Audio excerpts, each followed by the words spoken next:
पहुंच गया भारत 36वां राफेल विमान। जबरदस्त लड़ाकू विमान से लैस हुई भारतीय वायुसेना। चीन के खिलाफ अरुणाचल में उतारने की तैयारी। अंबाला से राफेल खबर लेगा पाकिस्तान और चीन की। चीन के 5वीं जनरेशन का विमान भी इसके आगे फीका। राफेल मचाएगा चीन पाकिस्तान में हाहाकार। तो दोस्तों, भारत और फ्रांस के बीच हुई राफेल डील आखिरकार अब पूरी हो गई है। भारत और फ्रांस के बीच जो कुल 36 विमानों की राफेल डील हुई थी, उसका आखिरी विमान भारतीय वायुसेना को डिलीवर कर दिया गया है। भारतीय वायुसेना उसे भारत में ले आई है और वर्तमान में अंबाला एयरफोर्स स्टेशन पर तैनात है। एक तरफ तवांग में भारत और चीन के बीच चल रही गहमा गहमी की वजह से युद्ध जैसे हालात बन रहे हैं, वहीं पाकिस्तान की भी नापाक हरकतें जम्मू कश्मीर सीमा पर जारी है। ऐसे में आखिर कैसे चीन और पाकिस्तान को हद में रखने का काम करेगा राफेल? क्यों ये विश्व में सबसे जबरदस्त लड़ाकू विमान है? क्यों इसकी तुलना में चीन का सबसे उन्नत लड़ाकू विमान भी नहीं टिकता? जानेंगे इस वीडियो में। तो दोस्तों, भारतीय सरकार और फ्रांस में स्थित कंपनी डसॉ एविएशन के बीच राफेल लड़ाकू विमान के लिए डील हुई थी, जिसे अब पूरा कर लिया गया है। ये डील कुल मिलाकर 36 विमानों की हुई थी और इसका आखिरी विमान आखिरकार भारत पहुंच चुका है। फ्रांस से उड़कर ये पहले यूएई पहुंचा।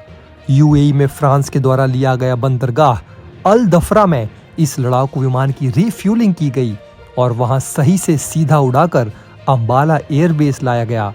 आपको बताते चलें कि 22 साल पहले भारत ने रूस से सुखोई विमानों की खरीद की थी, जिसके बाद ये पहली कोई ऐसी खरीद है। शुरुआत में कांग्रेस के समय जब इस डील को साइन किया गया था, तब 126 राफेल विमानों के लिए कॉन्ट्रैक्ट दिया गया था। 2014 में मोदी सरकार के आने के बाद इस डील को होल्ड कर दिया गया और वापस लेकर इसे मॉडिफाई किया गया।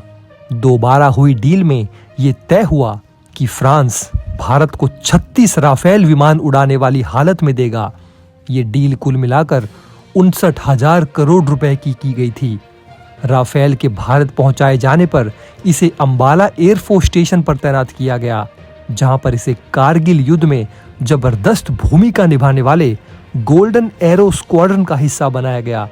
वर्तमान में ये हरियाणा के अंबाला एयरफोर्स स्टेशन और पश्चिम बंगाल के हाशीमारा एयरफोर्स स्टेशन में तैनात हैं। इन दोनों जगह की तैनाती से पाकिस्तान और चीन दोनों पर नजर रखी जा सकती है।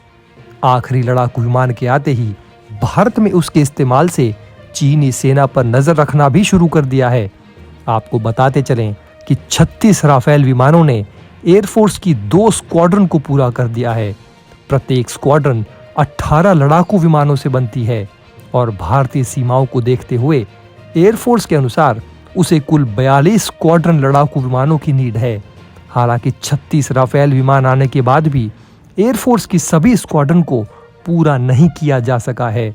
अब इतनी बड़ी डील होने में फ्रांस के अलावा और भी कई दावेदार थे। कई सारे ऑपरेशन को देखने के बाद अंत में 2 लड़ाकू विमानों के बीच भारत को फैसला लेना था, जिनमें से एक राफेल और दूसरा विमान यूरोफाइटर टाइफून था। इन दोनों में से राफेल ने बाजी मारी और भारत ने इसे अपनी एयरफोर्स का हिस्सा बनाने का सोचा। पर ऐसा आखिर क्या है राफेल में जो उसे इतना खास बनाता है कि वो अन्य कई उन्नत विमानों से बहुत बेहतर है? तो जानते हैं दोस्तों इसकी खूबियों के बारे में। तो दोस्तों, डसॉ राफेल एक फ्रांसीसी फाइटर जेट है और इसने इराक, सीरिया, अफगानिस्तान, माली और लीबिया में हवाई लड़ाई देखी है। ये 4.5 जनरेशन का फाइटर जेट है और एक ओमनी रोल विमान है, जिसका अर्थ है कि ये एक ही उड़ान में कई मिशनों को अंजाम दे सकता है। राफेल एक ट्विन जेट विमान है जो 2 M88-2 इंजन द्वारा संचालित है। प्रत्येक इंजन 7.5 टन या 16,850 पाउंड का फोर्स जनरेट करने में सक्षम है। इसकी अधिकतम गति 2200 किलोमीटर प्रति घंटा या मैक 1.8 है, जिसका अर्थ है कि लड़ाकू विमान ध्वनि की गति से 1.8 गुना अधिक गति से उड़ सकता है। राफेल मात्र 1 सेकंड में 300 मीटर से भी अधिक की ऊंचाई हासिल कर सकता है। राफेल जेट का अधिकतम टेक ऑफ वजन 24.5 टन है और ये अपने आंतरिक टैंकों और बाहरी ड्रॉप टैंकों में कुल 11.5 टन ईंधन ले जा सकता है। 3 ड्रॉप टैंक के साथ राफेल की फेरी रेंज 3700 किलोमीटर है। राफेल फाइटर जेट अत्याधुनिक एवियोनिक्स और हथियार प्रणाली से लैस होंगे। यहीं से चीजें वास्तव में दिलचस्प हो जाती हैं। राफेल में कई उन्नत और उच्च तकनीक वाली हथियार प्रणाली हैं जो इसे अलग अलग लड़ाकू भूमिकाओं जैसे वायु रक्षा, डीप अटैक मिशन के लिए उपयुक्त बनाती हैं। राफेल में हथियारों के लिए 14 स्टोरेज स्टेशन हैं।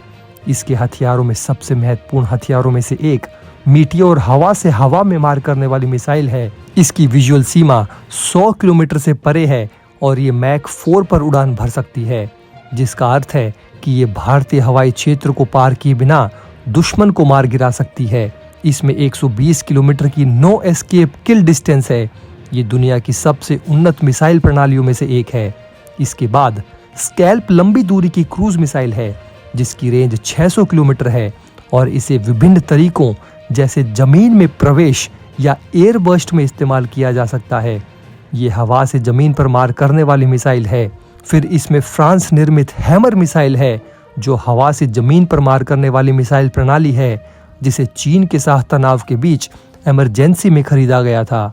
इसे एक गाइडेंस किट और एक रेंज एक्सटेंडर किट के साथ भी लगाया जा सकता है। एवियोनिक्स के संदर्भ में Rafale fighter jet RBE-2 active electronic radar से सुसज्जित है जो उच्च स्तर की लोकेशन एक्यूरेसी प्रदान करता है। भारत और चीन के बीच अरुणाचल प्रदेश की सीमा पर छिड़े युद्ध में भी भारत में राफेल की तैनाती कर रखी है। इसका बहुत बड़ा कारण राफेल की काबिलियत है। चीन के जबरदस्त लड़ाकू विमान जो 5वीं जनरेशन का है, उससे भी राफेल एक कदम आगे है। कहीं ना कहीं राफेल को इन दोनों जगहों पर तैनात करने का कारण किसी न किसी तरह चीन और पाकिस्तान को काउंटर करना है। अब देखना होगा कि राफेल किस प्रकार से दोनों देशों को उनकी सीमा में मजा चखाता है, क्योंकि राफेल की काबिलियत और इंडियन एयरफोर्स के पायलटों का कौशल मिलकर दुश्मनों पर काल बनकर गरजेगा। दोस्तों, अगर आप हमारे काम को पसंद करते हैं और हमारी खबरें आपको पसंद आती है तो हमारे इस चैनल को सब्सक्राइब किए बिना बिल्कुल भी मत जाइएगा। हमारे इस उभरते हुए चैनल को सपोर्ट कीजिए और आपका एक एक सब्सक्राइब हमारे लिए बहुत मायने रखता है।